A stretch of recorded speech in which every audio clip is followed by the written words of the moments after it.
தேவனுடைய பிரசன்னத்திலிருந்து அருமையான தேவனுடைய பிள்ளைகளை சிங்கப்பூர் ஏலிம் எழுப்புதல் ஊழியங்கள் சார்பிலே நானும் பாஸ்டர் ஷீலா டேனியலும் பாஸ்டர் கிறிஸ்டி ஒலிவியாவும் அன்போடு கூட இந்த சிலுவை தியான செய்திக்குள்ளாக வாழ்த்தி வரவேற்கிறோம்.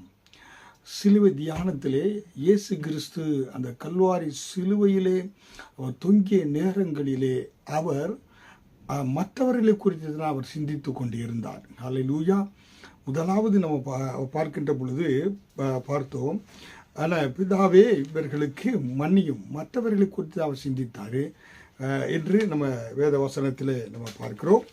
இரண்டாவதாக நம்ம பார்க்கின்ற பொழுது என்ன பார்த்தீங்கன்னாக்க கல்லனை குறித்து அவர் சிந்தித்தார். மூன்றாவதாக பார்க்கின்ற பொழுது தன் தாயை குறித்து இயேசு கிறிஸ்து சிந்தித்து பேசிய வார்த்தைகள் தான். புரியுங்களா? அப்பொழுது பாருங்க, வேதவசனம் யோவான் 19வது அதிகாரம் வசனம் 26, 27. John chapter 19 verse 26 and 27. அதில் நம்ம பார்க்கின்ற பொழுது, அப்பொழுது இயேசு தம்முடைய தாயையும் அருகே நின்ற தமக்கு அன்பாய் இருந்த சீசனையும் கண்டு தம்முடைய தாயை நோக்கி, ஸ்திரீயே, அதோ உன் மகன் என்றார். பின்பு அந்த சீசனை நோக்கி, அதோ உன் தாய் என்றார். அந்த நேரம் முதல் அந்த சீசன் அவரை தன்னிடமாய் ஏற்றுக்கொண்டான். ஹல்லேலூயா. பாருங்க, இயேசு ஒரு பொறுப்பான ஒரு மகனாய் தன் குடும்பத்திற்கு அவர் ஒரு மூத்த மகனாக இருந்தார். மரியாளுக்கும் யோசேப்புக்கும் அவர் அவருடைய சிலுவையில் அவர் மறிக்க போவதற்கு முன்பாக தன் தாயை குறித்து அவர் தாயை பராமரிக்க வேண்டும். ஏனென்றால் தேவகுமாரன் மனிதனிலே இங்கே பூமிக்கு மனுஷகுமாரனாக அவர் வந்தார். ஒரு தாயின் வயிற்றிலே அவர் பிறந்தார் என்று நம்ம பார்க்கிறோம். புரியுங்களா? அப்போ அந்த தாயை குறித்து அவருக்கு அக்கறை இருந்ததுனாலே அந்த தாய்க்கு ஒரு உயில் எழுதி வைத்தது போல, தாயே என ஒரு வில் எனக்கு அப்புறமாக இந்த சீசன் என்ன செய்வான், உன்னை நன்றாக கவனித்துக் கொள்வான் என்று ஒரு உயிலை எழுதி வைப்பது போல அவர் அங்கே சொல்லக்கூடியவராக இருக்கிறார். ஹல்லேலூயா. அப்போ இயேசு கிறிஸ்து பாருங்க, அவர் தன்னுடைய தாய்க்கு மரண நேரத்தில் கூட தன் தாய்க்கு செய்ய வேண்டிய கடமையை அவர் சரியாக செய்தார் என்று நாம் பார்க்கிறோம். ஹல்லேலூயா. அருமையான தேவனுடைய பிள்ளைகளே, பழைய ஏற்பாட்டில் கூட நம்ம பார்க்கின்ற பொழுது பாருங்க, தாவீது சவுலுக்கு பயந்து நடுங்கின பொழுது கூட அவர் தன்னுடைய பெற்றோர்களை பராமரிக்கக்கூடிய ஒரு பொறுப்பை மோவாபிய ராஜாவினிடத்தில் கொடுத்தார் என்று நம்ம பார்க்கிறோம். ஹல்லேலூயா.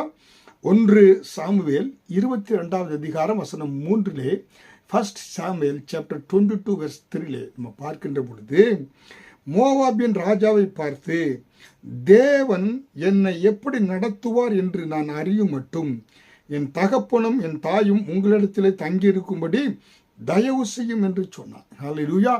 என பாருங்க, தாவீது தன் தகப்பனின் தாயும் மோவாபிய ராஜாவின் இடத்தில் கொடுத்து கவனிக்கும்படியாக செய்தான் என்று நம்ம வேதத்தில் பார்க்கிறோம். ஹல்லேலூயா. அப்போ அருமையான தேவனுடைய பிள்ளைகளே, அப்போ நம்ம இந்த பூமியிலே வாழக்கூடிய நம்முடைய தாயும் தகப்பனையும் கனம் பண்ண வேண்டும். ஹல்லேலூயா. யாத்திராம் 20வது அதிகாரத்தில் நம்ம பார்க்கின்ற பொழுது கூட அங்கே பார்க்கிறோம், ஏன்னா நம்ம தாயும் தகப்பனையும் கனம் பண்ண வேண்டும் என்று வேதவசனம் சொல்லுகிறது. ஹல்லேலூயா. அதனால்தான் இங்கே உலக பிரகாரமான தாயை தன் மகன் எவ்வாறு கவனிப்பது போல இயேசு கிறிஸ்து என்ன செய்கிறார் பாருங்க. லூக்கா 1வது அதிகாரம் வசனம் 35, உன்னிடத்தில் பிறக்கும் பரிசுத்தம் உள்ளது, தேவனுடைய குமாரன் எனப்படும் என்று சொன்னதிலிருந்து மரியாளுக்கு சொன்னதிலிருந்து அவர் மரியாளை தாயாக நினைத்து அவர் என்ன செய்தார், அதற்குரிய காரியங்களை அவர் செய்தார் என்று பார்க்கிறோம். மரியாளுக்குரிய அந்த தாய் அந்த மகன் உறவு எப்பொழுது என்னோட வயிற்றில் குழந்தை பிறக்கும் அது தேவனுடைய குமாரன் என்று சொல்லப்படும் அந்த நிமிடம் முதல் அவர் அந்த மரியாளுக்கு ஒரு உலக பிரகாரமான ஒரு குமாரனாக அவர் இருந்தார், தேவகுமாரனாக இருந்தாலும். ஹல்லேலூயா. அப்போ இயேசு பாருங்க, அப்போ இயேசு கிறிஸ்து நிமித்தமாய் இந்த மரியாள் அநேக பாடுகளை அனுபவிக்க வேண்டியதாக இருந்தது. ஒரு தாய் பெற்றெடுத்தாங்க, பாருங்க, சிமியோன் வந்து தீர்க்கதரிசனமாக உன் ஆத்துமாவை ஒரு பட்டயம் உருவி போகும் என்று சொன்னார். லூக்கா 2வது அதிகாரம் வசனம் 35 சிமியோன் மரியாளிடத்தில் சொன்ன பொழுது அவருடைய உள்ள எவ்வளவு இருக்கும், தன்னுடைய பிள்ளை மறிக்கப் போகிறா வந்து மறிக்கப் போகுது என்று அவருடைய கொடூரமான மரணத்தை குறித்து அல்லவா சிமியோன் சொன்னான். ஒரு தாய் இப்படி அதை தாங்கிக் கொள்ள முடியும் பாருங்க. ஹல்லேலூயா. அப்போ பாருங்க, இப்படி உலக பிரகாரமான ஒரு பாச நேசத்தோடு கூட மரியாளுடைய உறவும் இயேசு உறவும் அப்படி இருந்தது. ஹல்லேலூயா. இதில் பாருங்க, யோசேப்பு சில நாட்களில் அவர் வந்து கொஞ்ச நாளுக்கு இயேசு பிறந்ததுக்கு அப்புறமாக அவர் மரித்திருக்கிறார். அதனால்தான் அதுக்கப்புறமாக யோசேப்பினுடைய பங்கை நம்ம வேதத்தில் எங்கேயும் பார்க்கவே கிடையாது. புரியுங்களா? யோசேப்பின் மூலமாக பார்த்தீங்கன்னாக்க மரியாளுக்கு குழந்தைகள் பிறந்தாங்க. மரியாளுக்கு யோசேப்பின் மூலமாக இயேசு கிறிஸ்துவுக்கு சகோதரிகள் கூட இருந்தாங்க பாருங்க. அப்படி என்றால் இயேசு கிறிஸ்து ஒருவேளை மரித்து போயிட்டான்னா அந்த சகோதரிகள் தான் அந்த தாயை பராமரிக்க வேண்டிய, பாதுகாத்து கொள்ள வேண்டிய ஒரு பொறுப்பு.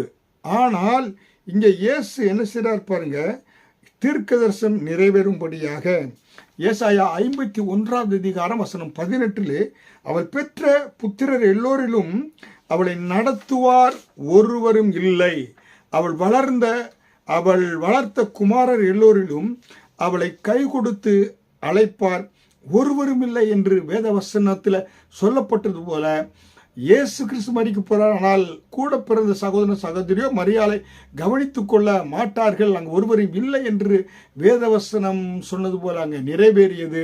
அதனால்தான் இயேசு கிறிஸ்து என்ன செய்தாரு, தன்னுடைய சீடனாகிய யோவானிடத்தில் மரியாதை ஒப்பு கொடுக்கிறார்.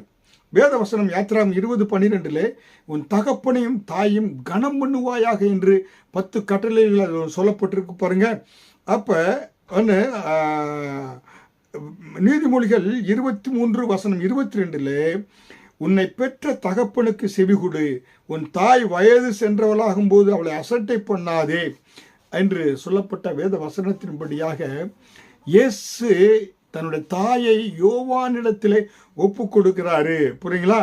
அப்போ பாருங்க எவ்வளவு ஒரு சந்தோஷமா இருக்கும். கிறிஸ்துவனுடைய முகத்தில் எனக்கு அப்புறமாக யோவான் அந்த சீசன் என் தாயை பார்த்து கொள்வான் என்று. ஹல்லேலூயா. அருமையான தேவனுடைய பிள்ளைகளே, இயேசு சிந்தித்தார். யார்? மரியாதை குறித்து சிந்தித்த பொழுது இந்த காரியத்தின் மூலமா இந்த சிலுவையிலே அவர் சொன்ன இந்த காரியத்தில் என்ன தெரியும்னா, தேவனுடைய பிள்ளைகளாக இருக்கிற நாம் நம்முடைய பெற்றோரை கனம் பண்ண வேண்டும். நம்மளை நாம் பிச்சை எடுத்தாவது நம்ம கடைசி வரை நம்ம பெற்றோர்களை கவனிக்க வேண்டும் என்ற அந்த எண்ணம் இருந்தாலே நீங்கள் பிச்சை எடுக்க போவது கிடையாது. ஆனால் இயேசு முன்மாதிரியாக தன் தாயாரை கூட கடைசி வரை பாதுகாப்பதற்கு ஒரு ஏற்பாடை செய்துவிட்டு சென்றார். அப்போ அருமையான தேவனுடைய பிள்ளைகளே, நாம் நம்முடைய பெற்றோரை கனம் பண்ண வேண்டும். இயேசு சிலுவையிலே சொன்ன வார்த்தையின் மூலமாய் அதை சிந்தித்து பார்ப்பதிலே நம்ம என்ன செய்யணாக்கா நம்முடைய பெற்றோரை கனம் பண்ண வேண்டியது மிக மிக முக்கியமாக இருக்கிறது. ஹல்லேலூயா. அடுத்து இயேசு என்ன சிலுவையிலே சொன்னார், சிலுவையில் தொங்கும் போது என்பதை குறித்து தியானிக்க இருக்கிறோம். கவனியுங்கள். இந்த வார்த்தையின் மூலமாய் நம்ம நடப்பதற்கு பரிசுத்த ஆவியானவர் நமக்கு உதவி செய்வாராக.